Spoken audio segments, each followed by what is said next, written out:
Hello, Ramya.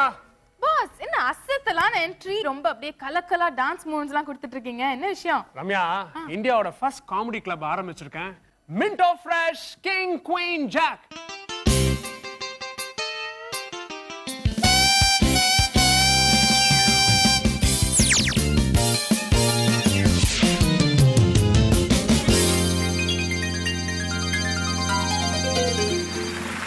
நேத்து நம்ம rubber பேண்டோட discuss பண்ணி உனக்காகவே ஒரு மியூசிக் ஒன்னு கம்போஸ் பண்ணி வச்சிருக்கோம். அந்த மியூசிக் அவங்க ப்ளே பண்ணுவாங்க. நீ நம்ம கிளப்போட ஃபர்ஸ்ட் டான்ஸ் ஆட போற. ஷூர். Okay, Anirudh, strike.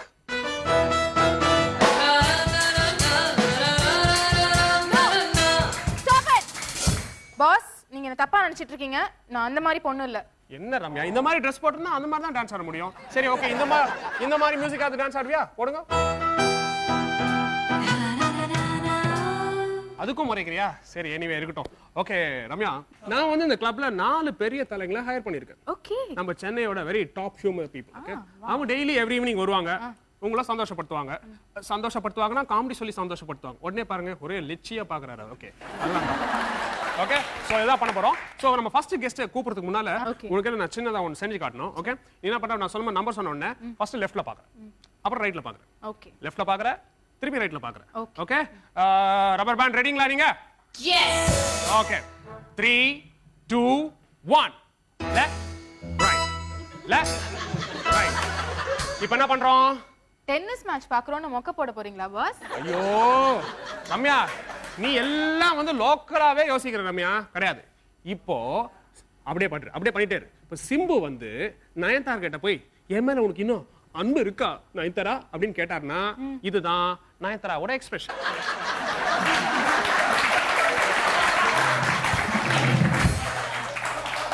நீங்க தயவு செஞ்சு கொஞ்சம் guest கூப்பிடுறீங்களா? Anyway, let's welcome YG Mahendran, our first guest for the club.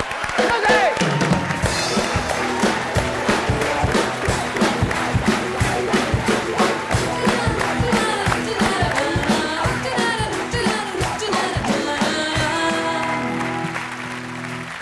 Welcome folks to Comedy Club. Lovely to see you all. ரொம்ப ஜாலியா இருக்கு. அம்மா ஜெகன், ரம்யா, நீங்க ரெண்டு பேரும் ஏன் நிக்கிறீங்க? உட்காரலாமே. ஏன் இது பாருங்க, இந்த ஸ்டாண்ட் அப் காமெடின்னு பேரு. அது என்ன நினைச்சா, அதனால அவங்க ஸ்டாண்ட் அப் பண்ணணும்னு நினைச்சிட்டாங்க போல இருக்கு. நான் தான் ஸ்டாண்ட் அப். இந்த ஸ்டாண்ட் அப் காமெடியில முக்கியமா ஒன்று தெரிஞ்சுங்க, உங்களுக்கு இது பிடிச்சதுன்னா இது காமெடி, இல்லாட்டா எங்களுக்கு தர்மடி. ஓகே, அதுவும் இல்லாம நான் உட்காரலாம் சார், ரம்யா உட்கார முடியுமான்னு தெரியல. ரம்யா உட்கார்றது கொஞ்சம் கஷ்டம் இல்ல, பட் இப்படியே ரம்யா உட்கார்ந்தா கொஞ்சம் நல்லா தான் இருக்கும்ல. எங்க மாமா என்ன பார்த்து சொல்லுவாரு, டே கண்ணா, 3 வயசா நீ இருக்கும்போது என் நெஞ்சில ஏறி நின்னியடா, நினைப்பில்லையான்னு கேட்டாரு. நான் சொன்னேன், மாமா எனக்கு இப்போ அதே ஆசைதான் சொன்னேன். அப்ப ஊரை விட்டு போனவர் தான் திரும்பி வரவே இல்லை அவரு. சின்ன வயசுல நம்ம சில விஷயங்கள்லாம் ரசிச்சு நிப்போம். நீங்க அந்த மாதிரி நான் நின்று இருக்கேன். சிவாஜி படத்துக்காக கியூல நின்று இருக்கேன் சார். நானு இன்னும் ரிலீஸே ஆகலையா சார்? என்னமோ ரிலீஸ் டேட் உங்க கையில இருக்க மாதிரி சொல்றாரு, யாருக்குமே தெரியாது, சும்மா இருப்பா நீ. நான் சொல்றது நடிகர் திலகம் சிவாஜி படத்தை பாக்குறதுக்காக நான் கியூல நின்று இருக்கேன். தெய்வ மகன் படம்னு நினைக்கிறேன் சார். 2 மணி நேரம் கியூல நின்னேன். கரெக்டா கவுண்டர் கிட்ட வந்து கையை நீட்டுறேன், ஷட்டர் போட்டு ஹவுஸ்ஃபுல்ட்டான். நொந்து போயிட்டேன். ஆனா நான் விடாம 3 மணி நேரம் நின்று அங்கேயே. எதுக்கு, அடுத்த ஷோக்குன்னு நினைச்சீங்களா? கிடையாது. கையை உள்ள விட்டானே, ஷட்டர் போட்டானே. 6 மணிக்கு தான் வந்து ஷட்டரையே தூக்கணும். அவன் கை அங்க மாட்டிக்கிச்சு. இங்க லேடிஸ் எல்லாம் இருந்தாங்க, இருக்காங்க. இருந்தாலும் நிக்கிறத பத்தி பேசுறதுனால ஒரு உண்மையை சொல்லிடுறேன், தப்பா நினைச்சுக்காதீங்க. நம்ம அந்த ஒரு வஸ்துவை நின்னுகிட்டே போட்டுக்கிறோம் இல்லையா, அதனாலதான் அதுக்கு நிக்கர்னு பேரு. போச்சுக்காத சார். இல்ல, வாழ்க்கையில அது நிக்கர்ல ஒட்டிக்கிச்ச sticker. Sticker sir, super sir. வாழ்க்கையில 2 விதமா நிக்கிறது உண்டு சார். நிலைச்சு நிக்கிறதுன்னா பாத்துருக்கீங்களா? ஒரு கண்ணகி சிலை, ஒரு விவேகானந்தர் சிலை, ஒரு பாரதியார் சிலை. அப்பா ஜெகன், அது பாரதியார் சிலை. இப்படி நின்னா பாதிரியார் சிலை. அது அப்படி ஒரு போஸ். இவங்கெல்லாம் வாழ்க்கையில நிலைச்சு நின்னவங்க. இன்னொரு டைப் நிலகுலைஞ்சு நிக்கிறது. அது மாதிரி. அதுக்கு நீங்க சிலையெல்லாம் பார்க்க வேணாம். அதுக்கு ஒரே எக்ஸாம்பிள், வேர்ல்ட் கப் போயிட்டு வந்த இந்தியன் கிரிக்கெட் டீம் பாருங்க.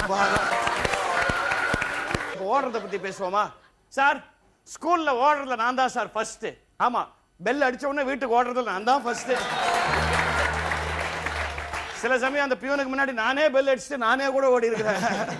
அந்த மாதிரிலாம் ஓடி இருக்கிறேன். ஆனா எனக்கு இந்த ஓட்டத்துல இன்ட்ரெஸ்ட் வந்தது காரணம் புண்ணியவான் எங்க ட்ரில் மாஸ்டர். அவர் தான் சொல்லி கொடுத்தார்.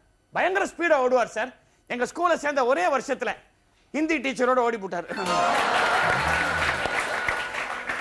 ஆனா அவருக்கு பாஷை புரியலையா, வாழ்க்கை நிலைக்கல.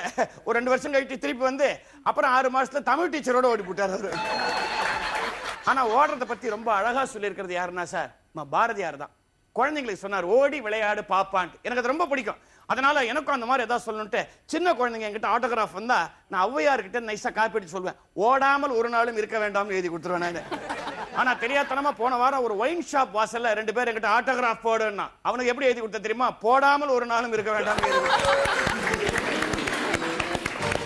இப்போ அதிக வேகமா ஓடுற பிராணி எது நினைக்கிறீங்க? எங்க மாமா ஒருத்தர் ரொம்ப நல்லா ஓடுவார் சார். அவர் பிராணியா? அவர் உங்க மாமி துரத்தி ஓடி இருப்பாரு. யாரு சார்? குதிரை சார். குதிரை தான் நினைக்கிறீங்க. அப்படி நம்பிதாங்க நான் கிண்டியில ஒரு குதிரை மேல பணத்தை கட்டினேன். அது ஓடவே இல்லைங்க. நடந்து என்கிட்ட வந்து, ஏன்பா நீயா என்ன நம்பி கட்டினேன் பூன்ட்டு போயிடுச்சு. ஜென்ரலா எல்லாருக்குமே ஒரு மேட்டர் என்ன பயம்னா, அந்த பேயின்னு சொல்றாங்க இல்லையா, அது ஒரு மாதிரி ஒரு பயம். இந்த அதனால தான் இந்த மனோஜனைட் ஷாமனம் படம்லாம் ஓஹோன்னு ஓடுது, இந்த நெஞ்சம் மரப்புதலை ஸ்டைல் இல்லையா. ஏன்னா ஆனா பேய் கிட்ட நான் ஒன்று சொல்றேங்க, ஆம்பளைங்க நீங்க முக்கியமா தெரிஞ்சுக்கணும். அதை பேய்ங்கிறது கிட்ட தள்ளியே இருந்துடணும். கிட்ட போய் இன்வால்வ் ஆயிட்டோம், வாழ்க்கை பூரா நம்மளை பிடிச்சி சாவடிக்கும். இதை நான் என் கல்யாணத்துக்கு அப்புறம் தான் புரிஞ்சுக்கிட்டேன். அதனால சொல்றேன், இந்த பேயின் சொன்னோடனே என் காலேஜ் டேஸ்ல நடந்த ஒரு பியூட்டிஃபுல் இன்சிடென்ட்டை நான் சொல்லி ஆகணுங்க.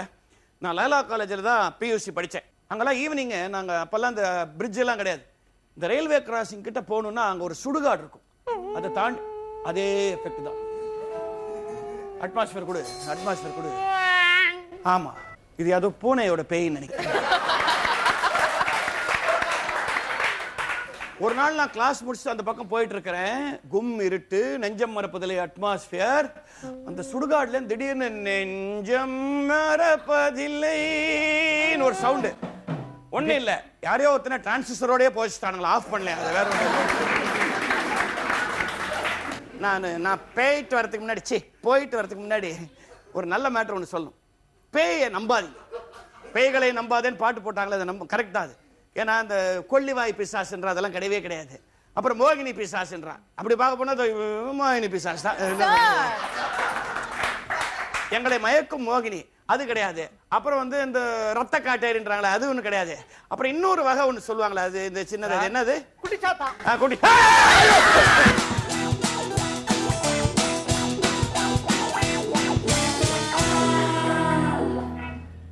மிஸ் ரம்யா, என்ன பண்றீங்க? பாஸ், பைஜி மகேந்திரன் பெர்ஃபார்ம் பண்ணிட்டு போயிட்டாரு. இப்போ எல்லாரும் என்னையே பார்த்துட்டு இருக்காங்களா, அதான். ஏப்பா கேமராமேன், என்னை விட அவங்க அதிகமா மேக்கப் போட்டு இருக்காங்கன்னா அவங்களையே காட்டிட்டு இருப்பீங்களா? அது கேமராமா, என்னைய கொஞ்சம் காட்டுங்க. பை தி வே, இந்தியாவோட ஃபர்ஸ்ட் காமெடி கிளப் அவார்ட் பண்ணிருக்கோம். இது இந்த பிரேக்லாம் வந்து ரொம்ப டிஃபரெண்டா சொல்லும். இந்த வெஸ்டர்ன் படம்லாம் பார்த்திருக்கியா? அப்படின்னு இல்லை. ஓகே, லுக் வந்து அப்படியே ரகசிய மாதிரி அப்படியே செக்ஸி லுக் வச்சுக்கோ. ஓகே, இப்போ என்ன தெரியுமா சொல்லணும்? We will be back after these messages அப்படின்னு சொன்னோன்னே நீ உன் பேக்கை காட்டணும். நோ. சரி, ஓகே ஃபைன், நம்மளோட சேர்ந்தே சொல்லிடலாம். Okay, we will be back after these messages.